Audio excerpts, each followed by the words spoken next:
उसके यहाँ नामहरम औरतों के साथ इख्तिलात खुद रूहानी सफर नामी किताब के अंदर मौजूद है।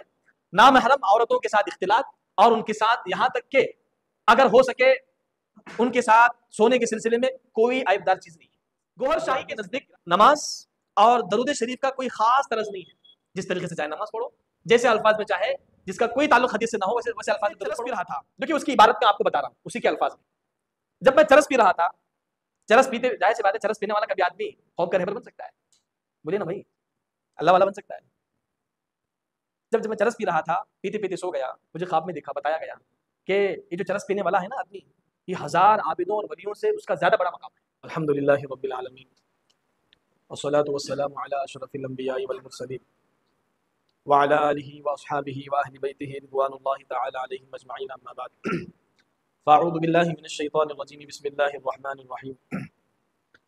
यसअलूनका अनिस साअति अय्याना मुर्साहा, सदक़ल्लाहुल अज़ीम। व क़ाला नबिय्यु सल्लल्लाहु अलैहि वसल्लम लतुनक़बुन्ना कमा यनक़द तमरु मिन अक़फ़ालिहि फ़ल्यज़हबन्ना ख़ियारुकुम व लयबक़यन्ना शिरारुकुम फ़मूतू इन इस्तताअतुम औ कमा क़ाला अलैहि सलातु व तस्लीम। बिरादरान मुहतरम, आप अच्छी तरीके से जानते हैं ये क़ुर्ब क़ियामत के करीब तरीन अदवार में से एक अहम तरीन दौर है। तकरीबन क़ुर्ब क़ियामत के सिलसिले में जो अहादीस आपके सामने आए हैं, एक तो आपके इल्म में लाना भी मकसूद है और उस सिलसिले में आपने उन अहादीस पर कितना गौर किया है, ये भी असल चीज़ है। इस वक्त उम्मत के अंदर मालूमात की असल कमी नहीं है, मालूमात तो बहुत ही ज़्यादा उम्मत के पास है। और इस वक्त सोशल मीडिया के चलते ज़माने के अंदर हर आदमी अच्छे से अच्छे मालूमात और अच्छी खासी तादाद में हासिल कर रहा है। शायद मैं समझता हूँ कि जितने इस ज़माने में अल्लाह ने इल्म को हासिल करने के ज़राए मैसर किए हों, शायद पिछले ज़माने में हों। लेकिन असल मकसद ये है कि जो चीज़ें इस इजलास के तहत में आपके कानों और दिल के जो है खानों तक पहुँचाए जा रहे हैं, इस पर आपका कितना अमल हो रहा है, ये भी असल चीज़ है। क्योंकि जो अहादीस क़ुर्ब क़ियामत से मुताल्लिक़ सरकार दो आलम मोहम्मद रसूलुल्लाह सल्लल्लाहु अलैहि वसल्लम ने इरशाद फरमाए हैं, एक एक जुमला उस पर तन्हाई के अंदर बैठ कर गौर करने का होता है। अभी जैसे कि मैंने गुज़िश्ता दर्स हदीस के अंदर बताया कि कुरान से लेकर उम्मत के अंदर क्या फितने हैं, कुरान को बनावट के अंदाज के अंदर पढ़ने के सिलसिले में क्या क्या फितने जो है रूनुमा हो रहे हैं। और जो असल मकसद है कुरान के नाज़िल होने का, शायद उम्मत के अंदर कुछ अफराद के अलावा जो कुरान को सही समझे कि अल्लाह ताला ने कुरान करीम को क्यों नाज़िल फरमाया। और ये बात भी आपके सामने आई थी कि रोजाना 1 से 2 आयतें तर्जुमे के साथ और तफसीर के साथ सीखना शुरू कर दिया आप लोगों ने? अभी नहीं। तो इसके लिए वक्त निकालें, एक आध घंटा ही काफी है। मैंने बताया कि कुरान बास तफसीरों के हवाले मैंने दिया है। अभी देखिए, खुतबे में एक हदीस करीमा अल्लाह के नबी सल्लल्लाहु अलैहि वसल्लम की जो है नकल की गई है, इसके अंदर भी ये इन हालात के अंदर ये हदीस बहुत अच्छी तरीके से समझ में आ सकती है।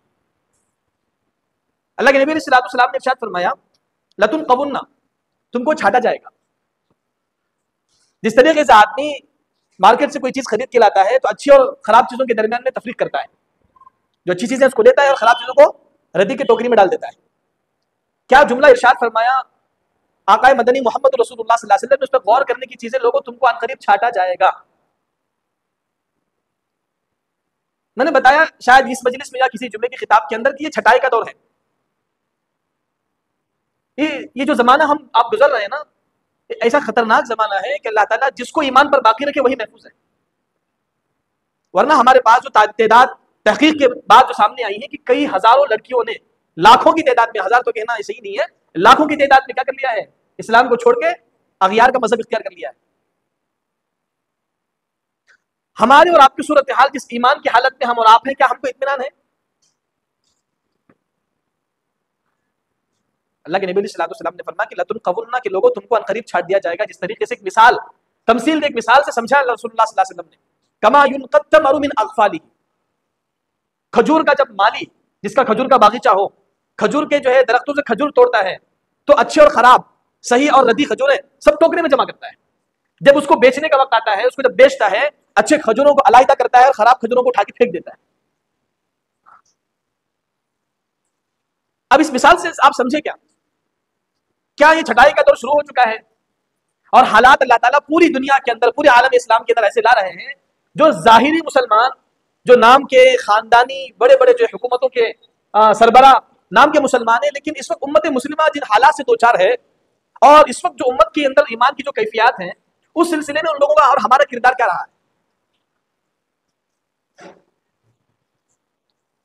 तो अल्लाह के नबी सल्लल्लाहु अलैहि वसल्लम ने मिसाल से समझाया कि अच्छी खजूरों को खराब खजूरों से जिस तरह चुनते हैं, अल्लाह कुर्बे क़ियामत में इस तरह लोगों को चुन लेंगे। आगे मिसाल दी, फल्यज़हबन्न खियारुकुम, तुम्हारे इस सरजमीन पर, इस धरती पर जितने अल्लाह के करीब शुदा बंदे हैं, अल्लाह के बिल्कुल करीब हैं, मुत्तकी और परहेजगार, जो सही मानों में बंदगी पर उतरने वाले लोग हैं, अल्लाह इनको उठा लेंगे।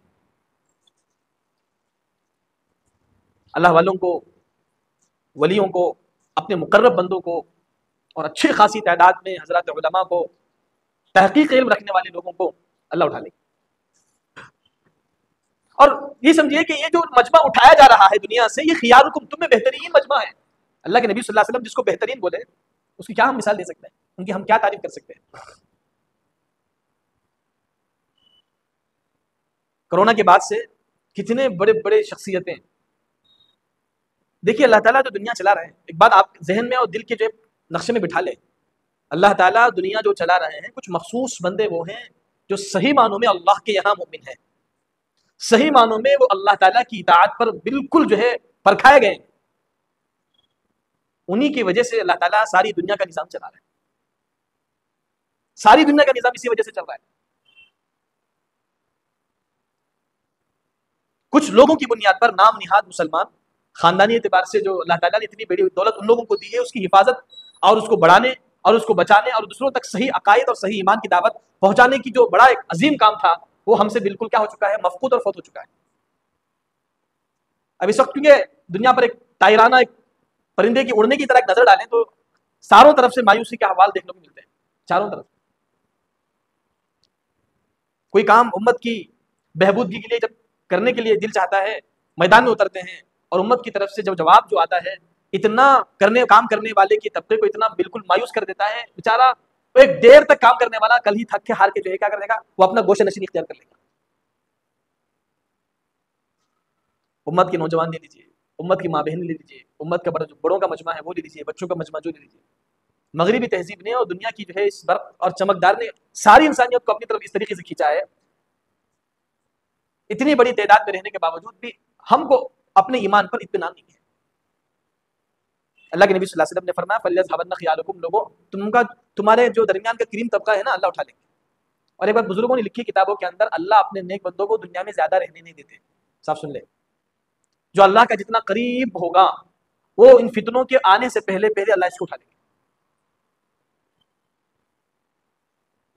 हमारी जहां तक इस बंदे का इल्म है, इन आंखों ने उन शख्सियतों को देखा है जो इस पूरी धरती पर, पूरी इस रोए सरजमीन पर ऐसे तकवा तहारत के कामिल इल्म अमल के जो है एकदम पैकर, आज दुनिया ने उस अपने जो है अंदर उनको जो है क्या कर लिया है, कब्ज कर लिया है, दुनिया से चले गए।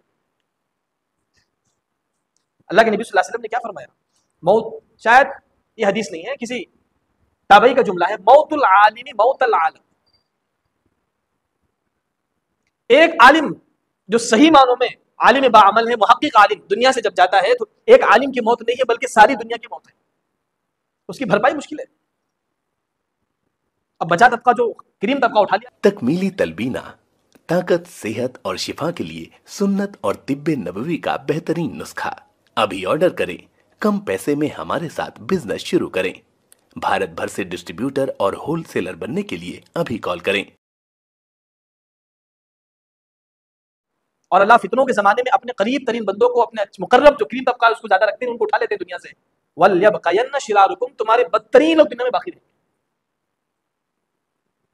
जब बदतरीन लोग दुनिया में बाकी रहेंगे, दुनिया में शर होंगे, फसादात होंगे, झगड़े होंगे, लड़ाइयाँ होंगी, इख्तिलाफात होंगे, नफ्स की ताअत और नफ्स की पैरवी करने वालों का वजूद ही तो ज्यादा होगा। अच्छों का मजमा तो नहीं रहा, अच्छी सोहबतें तो नहीं रही, अच्छा माहौल तो नहीं रहा, अच्छे अखलाक सिखाने वाले नहीं रहे, इल्म सही सिखाने वाले नहीं रहे, और अमल की तरफ रग़बत दिलाने वाले नहीं रहे, अपने नफ्स की इस्लाह करने वाले बाकी नहीं रहे, दिल की इस्लाह करने वाले बाकी नहीं रहे। अब सब उठा लिए गए, बचा तबका खराब का। और शिरार अरबी लफ्ज का बहुत खतरनाक लफ्ज है ये, जो बिगड़े हुए शख्स के जितना वो बिगड़ सकता है ना, आप अपनी तसव्वुर में अंदाजा करें, उससे भी ज्यादा सख्त तरीन लफ्ज है शिरारुकुम। तुम में बद से बदतरीन लोग दुनिया में बाकी रहेंगे। अब देखने को मिल रहा है कैसे कैसे लोगों से दिन पर वास्ता पड़ता है। एक तो अगयार है अपनी जगह, यहूद नसारा और हुनूद तो है अपनी जगह, खुद अपनों के अंदर देख लीजिए। वो हदीस अल्लाह के नबी सल्लल्लाहु अलैहि वसल्लम की इस हदीस की तायद होती है जिसमें अल्लाह के नबी सल्लल्लाहु अलैहि वसल्लम ने फरमाया, कुर्बे क़ियामत मेरी उम्मत पर एक ऐसा दौर होगा कि उस दौर में जीने वाला आदमी समझेगा कि काश मैं इस जमीन के नीचे चला जाता तो बेहतर था। कोई शक नहीं कि यही वही दौर है जिसमें ये कहना बराबर मुमकिन है कि इस सरजमीन पर रहने से बेहतर है कि हम कहां चले जाएं, जमीन के नीचे चले जाएं। कम से कम आने वाले फितरों से तो बच जाएंगे ना, आने वाले अजाबा से तो बचेंगे।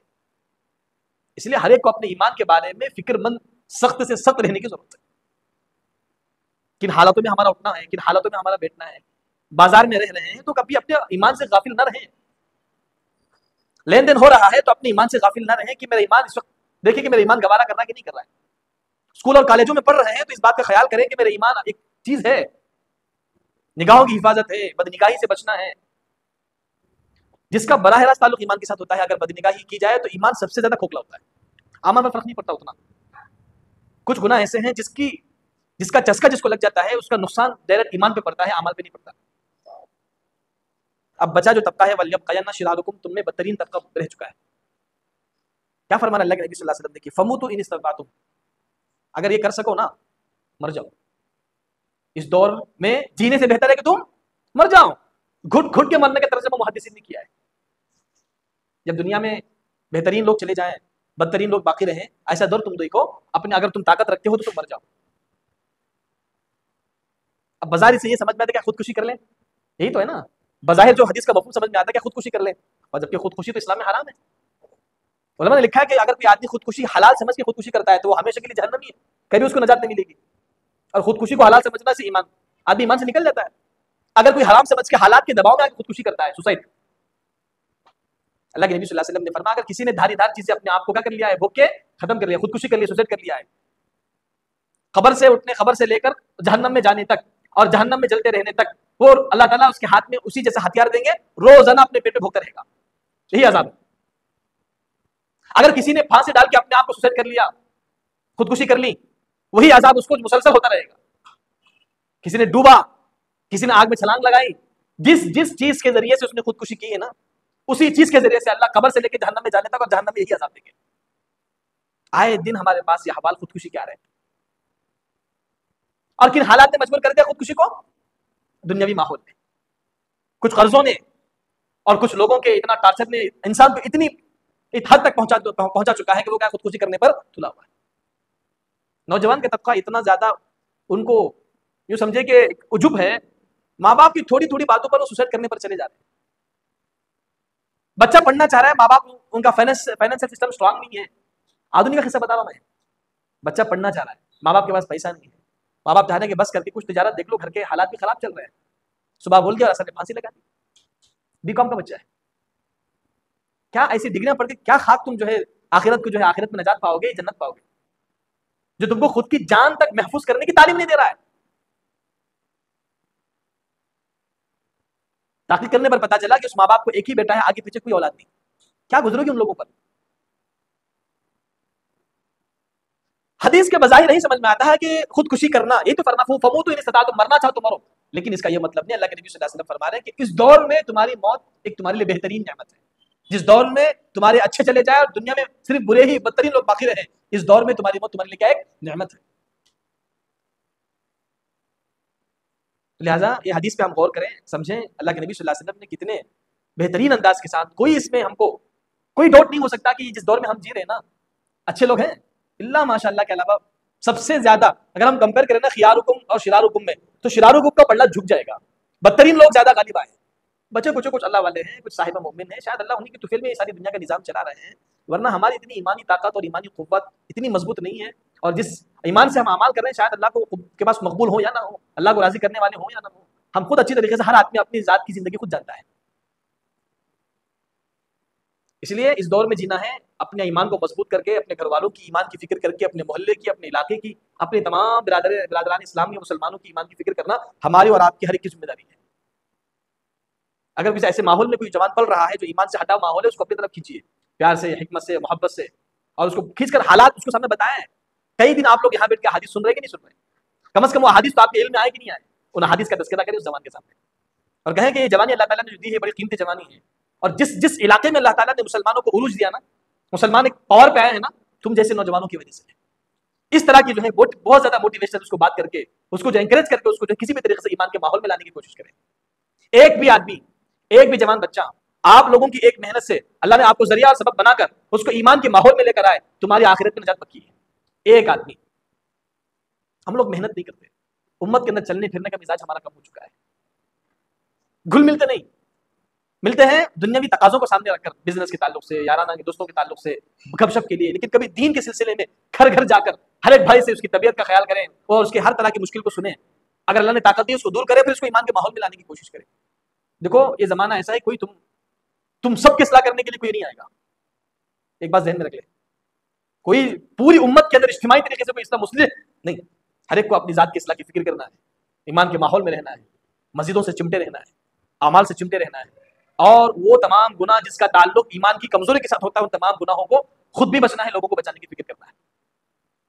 करेंगे इंशाअल्लाह।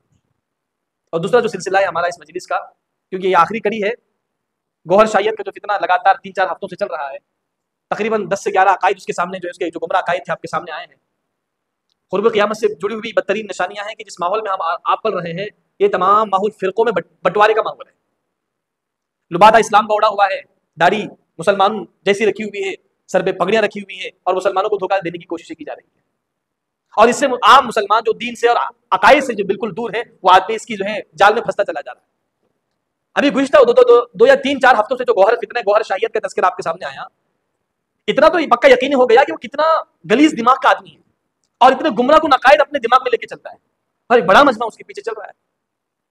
एक अकीदा मैं आपको बताऊं, उसने रूहानी सफर एक किताब लिखी है, गौहर शाही ने एक किताब लिखी रूहानी सफर, उसके सफा नंबर 49 और 50, 49 और 50 के अंदर लिखा है कि जब मैं चरस पी रहा था, देखिए उसकी इबारत में आपको बता रहा हूं उसी के अल्फाज में, जब मैं चरस पी रहा था, चरस पीते, जाहिर सी बात है चरस पीने वाला कभी आदमी खौफ का रहबर बन सकता है, बोलिए ना भाई, अल्लाह वाला बन सकता है। जब मैं चरस पी रहा था, पीते पीते सो गया, मुझे ख्वाब में देखा, बताया गया कि ये जो चरस पीने वाला है ना आदमी, ये 1000 आबिदों और वलियों से उसका ज्यादा बड़ा मकाम है, और उसका नशे की हालत में होना खुद इबादत है। अब अंदाजा है, रूहानी सफर जो उसकी किताब है, बाकायदा छपी हुई भी है, बाकायदा मार्केट में बिकती भी है, गौहर शाहियत जो गौहर शाही ने लिखा है उसको। अब ये चरस पीने वाला आदमी कौम का रहबर कैसे बन सकता है? ये तो इस्लाम के लिबास में ईमान के जो है क्या है, चोर है। लुबादा तो इस्लाम का उड़े हुए हैं, और इसी लुबादे में से वही तो है ना कि भेड़िया ने शेर की खाल फेंक के सबको डरा रहा है, और बड़ा मजमा जो है इस चरसी के पीछे जो है भाग रहा है। अब अंदाजा करें कि चरसी नशा जो इस्लाम के अंदर हराम है किसी भी तरीके से, चाहे बीड़ी सिगरेट के जरिए से भी हो, बहुत बड़ा मजमा हमारा बीड़ी सिगरेट पीता है, और इतना आदी हो चुका है कि अगर उसकी आदत छूट जाएंगे तो तबीयत पर फर्क पड़ता है। हर वो चीज जो उसकी आदत बना ली जाए और उसके छोड़ने पर तबीयत पर फर्क पड़े, वो नशावर चीज है। बीड़ी है, सिगरेट है, तंबाकू है, अब शराब है, ड्रग्स है, जवान बच्चे ड्रग्स ले रहे हैं, और कुछ लोग अब चाहे बाज भी ना आए, ड्रग्स भी ना ले, अपने रगों के जरिए से जो है नशा और चीजें चढ़ाने की कोशिश कर रहे हैं। देखो नशा बदतरीन गुनाह है। शराब क्यों हराम है मालूम आपको? बोलो। ये अकल को ठाप देता है, अकल को सोचने की सलाहियत को कमजोर कर देता है, इंसान को किसी और दुनिया में लेके चला जाता है। बात समझ रहे हैं? शराब बनफ से नफीस हराम नहीं है, उससे होने वाले तबीयत पर जो असरात हैं, जिसकी वजह से उसको सही और गलत के दरमियान में फर्क नजर नहीं आता। और नशावर चीजें तो इस वक्त पूरी दुनिया में इतनी आम हो चुकी हैं, इतनी आम हो चुकी हैं, हर जवान बच्चा नशावर चीजों के अंदर फंसा हुआ है। और ऐसा चरसी आदमी कहता है कि चरस पीना इबादत है। चलो एक बड़ा मजमा उसके पीछे भाग रहा है। अजीब एक चीज याद रख लो, तो गौहर शाहियत जितना खतरनाक फितना है, ये लोग ये अकायद कभी मीडिया पे नहीं लाएंगे। ये बात जहन में मैं खोल के बोल रहा हूँ। इतने गंदे किस्म के जो अकायद उनके जहनों में है, उनकी किताबों के अंदर लिखे गए हैं, वो कभी अपने चाहने वाले फॉलोअर्स को ये नहीं बताते। अब अंदाजा करें कि उनके मानने वाले, उनके पीछे चलने वाले खुद चरसी होंगे, जो चरसी को पसंद करके जो है अपना क्या मुक्तदा बनाए हुए। अन्नासु कुल्लुहुम याशिकून मज़ाहिब एक अरबी का मक़ौला है। लोग उसी चीज की तरफ भागते हैं जिसकी तरफ उनकी तबीयत मैलान होती है। बस एक आदमी ने चरसी की इबादत बना लिया, अब आदमी समझा कि भाई इस्लाम में तो चरस हराम है, चलो उसी इस्लाम की तरफ चलते हैं जो गौहर शायद लेके जा रहा है माज़अल्लाह। और दूसरा उसका संगीन अकीदा आखिरी है, क्योंकि अगली जो है जुमेरात के फिर दूसरे जो फिरके शुरू होते हैं। गौहर शाही के नजदीक नमाज और दरूद शरीफ का कोई खास तरज नहीं है। जिस तरीके से चाहे नमाज पढ़ो, जैसे अल्फाज में चाहे, जिसका कोई ताल्लुक हदीस से ना हो, वैसे वैसे अल्फाज में दरूद पढ़ो। अब अंदाजा करें कि दरूद शरीफ खुद कुरान के अंदर, कुरान करीम के अंदर मौजूद है। अल्लाह के नबी सल्लल्लाहु अलैहि वसल्लम ने मुख्तलिफ अहादीस के अंदर अल्फाज उम्मत को समझाए हैं। उन अल्फाज के जरिए से जो है क्या करना है, हमको दरूद शरीफ पढ़ना है। और नमाज की तो एक मुकम्मल तरीका हमारे यहाँ महफूज है अहादीस के जखीरों में। अब इस पूरी इसकी शक्ल को बदल दिया उसने। और आखिरी उसका जो मैं अकीदा बता के अपनी बात को मैं इख्तिताम करता हूँ, उसके यहाँ नामहरम औरतों के साथ इख्तिलात खुद रूहानी सफर नामी किताब के अंदर मौजूद है। नामहरम औरतों के साथ इख्तिलात और उनके साथ यहाँ तक के अगर हो सके उनके साथ सोने के सिलसिले में कोई आयबदार चीज नहीं है। अब जो आदमी इस हद तक गिरा हुआ हो, आप जान सकते हैं कि ऐसा आदमी किस जहनियत का हामिल है और कितने गंदे अकायद, कितनी गलीज तरीन, मैं लिख के नहीं आया हूँ इसको, बाकायदा उसका पूरा, क्योंकि बड़ा मजमून था उस सिलसिले में, मैं मुख्तसर करता हूँ वक्त की कमी की वजह से। आप अंदाजा लगाएं कि इस जहनियत का आदमी क्या, उसके दिमाग के अंदर जो है कितनी गंदगियां भरी होंगी, और उसी जो है गंदगी भरे हुए दिमाग से, गंदगी भरे हुए उसी जुबान से अब जो है गलत गलत इस्लामी अकायद को, जो है गुमराह अकायद को फैला रहा है। हमारी अजीजों और तुम्हारी जिम्मेदारी है इस जैसे मलऊन किस्म के शख्स से अपने आप को भी बचाएं, और जो जवानों का तबका इसके बयानात को सुन रहा है, बाकायदा मेहदी फाउंडेशन, इसका एक वेबसाइट है, ज़हन में रख लें, मेहदी फाउंडेशन के नाम से। ये उनका ये वो डिपार्टमेंट है जहां से वो फंडिंग कलेक्टिंग करते हैं, फंड कलेक्ट करते हैं, और उसी के जरिए से अपनी जो है इस गौहर शायद के फितने को बहुत सारे कामों के अंदर तकसीम करते हैं। और ये वेबसाइट बहुत आम है। इसी उलमा ने बाकायदा इसके नीचे लिखा है कि इसी मेहदी फाउंडेशन के जरिए से हमारे IT और जो है कंप्यूटर के मुतालिक जो बच्चों बीकॉम पढ़े हुए हैं, वो बच्चे इसकी जद में आके फंस रहे हैं। अब मेहदी फाउंडेशन को ऐसा तो नाम तो नहीं कि भाई जो इस्लाम के टाइटल के खिलाफ हो। अब ऐसे उन्मानात को लगा के, टाइटल लगा के, टॉपिक्स लगा के इन एजुकेटेड तबके को अपनी तरफ खींच रहे हैं। अल्लाह करेगा अल्लाह हमारी सारी उम्मत की जो है फर्दन हिफाजत फरमाए, हर तरह की फितनों से अल्लाह हमारी हिफाजत फरमाए, हर एक को अपनी ईमान